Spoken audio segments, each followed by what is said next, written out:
sa ating bayan. Maraming pinagdaanan, marami pa rin problemang dapat na solusyonan.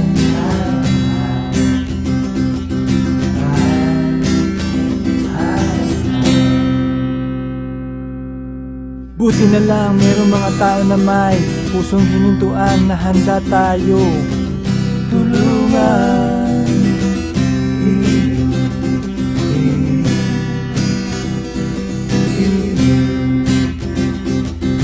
Mula noong 1976 hanggang ngayon, tuloy-tuloy ang kanilang pagtulong. Maging ang kanilang mayamang kultura, di pinagdamot, binabahagi nila.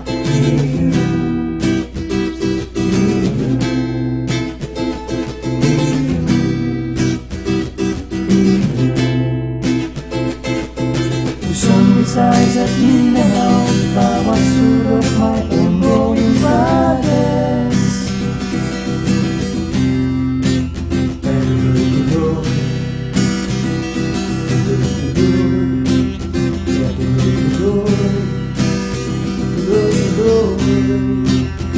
Ang pag-aaw, ang pag-aaw, ang pag-aaw, ang pag-aaw,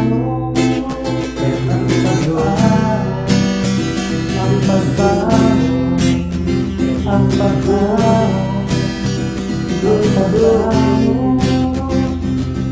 kaya sa pagdating pa ng mga araw, meron ng liwanag na tatanaw.